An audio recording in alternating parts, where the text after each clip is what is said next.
Bismillahirrahmanirrahim. Assalamualaikum warahmatullahi wabarakatuh. Hai teman-teman semua, perkenalkan nama saya Nurlita Mutia Azahra.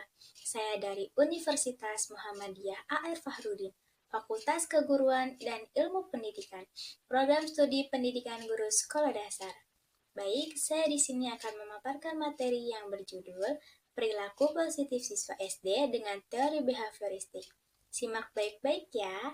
Pengertian teori behavioristik. Apa itu teori behavioristik? Ada yang tahu? Teori behavioristik adalah teori yang menjelaskan bahwa belajar adalah perubahan perilaku sebagai hasil dari interaksi antara stimulus dan respon. Selanjutnya, ada prinsip-prinsip utama teori behavioristik.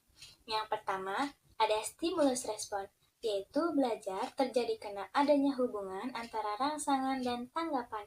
Yang kedua, ada penguatan positif, yaitu seperti memberi hadiah, pujian, atau pengakuan untuk memperkuat perilaku baik. Yang ketiga, ada penguatan negatif, yaitu menghapus situasi yang tidak menyenangkan setelah siswa menunjukkan perilaku yang diinginkan. Yang keempat, ada hukuman, yaitu memberi konsekuensi untuk mengurangi perilaku yang tidak diinginkan. Dan ini harus bersifat mendidik ya, tidak boleh menyakiti, apalagi sampai berkontak fisik. Yang kelima, ada latihan berulang, yaitu pengulangan tugas atau kegiatan membentuk kebiasaan dan otomatisasi perilaku positif. Tokoh teori behavioristik. Yang pertama ada Ivan Pavlov, conditioning klasik, yaitu konsep bahwa anak membentuk perilaku karena adanya asosiasi antara dua hal. Contoh pada gambar di samping, yaitu sebelum pembelajaran dimulai, guru memutar lagu yang menyenangkan untuk siswanya. Nah, setelah beberapa hari, siswa itu langsung duduk dengan tenang setiap kali lagu itu diputar, meskipun guru belum berbicara. Di sini, lagu itu sebagai stimulus dan sikap tenang siswa saat mendengarkan lagu itu sebagai respon, karena sudah diasosiasikan sebagai awal pembelajaran. Yang kedua ada B.F. Skinner, conditioning operant, yaitu konsep bahwa perilaku diperkuat oleh akibatnya, seperti reward atau punishment. Contoh pada gambar di samping, yaitu siswa yang mengumpulkan tugas tepat waktu. Kemudian guru memberikan apresiasi berupa stiker. Nah, sebaliknya jika ia tidak mengumpulkan tugas tepat waktu, maka ia diberikan punishment seperti hukuman yang diberikan oleh gurunya itu sendiri. Yang ketiga, Edward Thorndike, Law of Effect, yaitu konsep bahwa perilaku yang diikuti hasil menyenangkan akan lebih mungkin diulang. Pada contoh gambar di samping, yaitu seorang siswa yang membantu temannya untuk merapikan meja. Lalu ia dipuji oleh temannya di depan kelas dan diberi penghargaan oleh gurunya sebagai teman baik hari ini. Dan ia pun jadi lebih sering mengulang tindakan itu keesokan harinya karena ia pun merasa senang. Yang keempat ada John B. Watson, pembentukan kebiasaan dari lingkungan, yaitu konsep bahwa lingkungan memengaruhi perilaku. Semua perilaku bisa dibentuk dari nol melalui pengondisian. Contoh pada gambar di samping yaitu saat awal tahun ajaran baru, siswa ini belum terbiasa untuk mengantri saat jam pulang. Kemudian guru itu mengatur antrian setiap hari sebelum pulang. Nah, setelah beberapa minggu, ia pun udah mulai terbiasa dan siswa mulai inisiatif sendiri berbaris tanpa harus diingatkan oleh gurunya.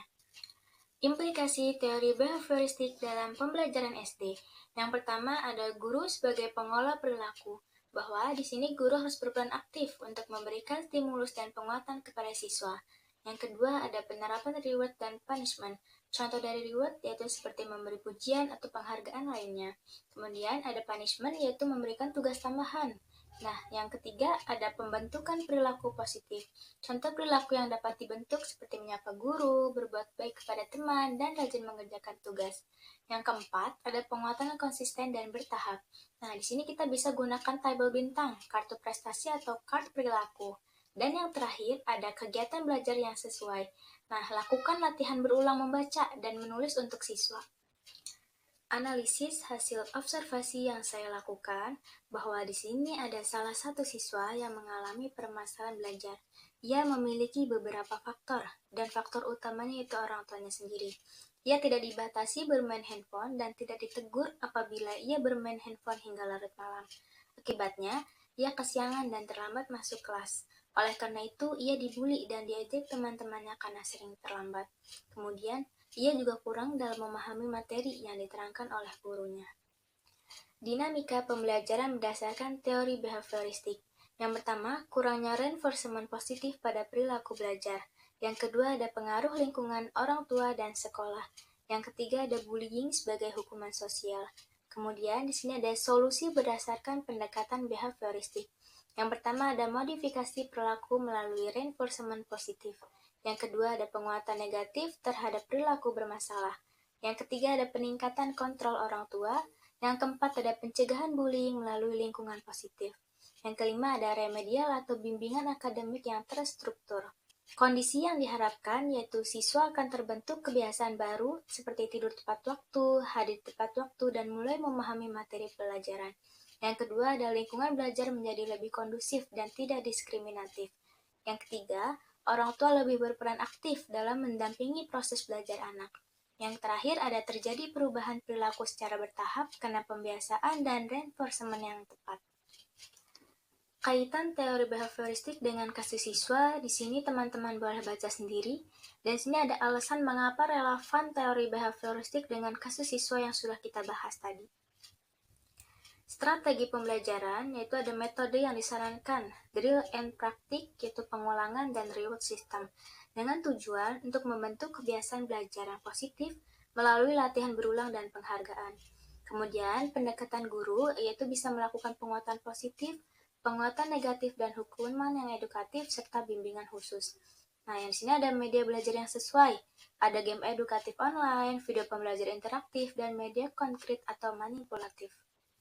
Kesimpulannya, bahwa teori behavioristik membantu membentuk kebiasaan dan perilaku positif siswa SD, serta memberikan penguatan dan hukuman yang tepat, bisa memotivasi siswa untuk belajar dan berperilaku baik, serta guru memegang peran penting dalam merancang lingkungan belajar yang kondusif. Nah, di sini ada nama kelompok hasil observasi, di sini ada saya sendiri, Nurlita Mutia Zahra, dan ada rekan saya, Siti Fadia Wicaksona dan Fatihah Azahra. Cukup sekian dari saya, kurang dan lebihnya mohon maaf, dan semoga ilmunya bermanfaat. Wassalamualaikum warahmatullahi wabarakatuh.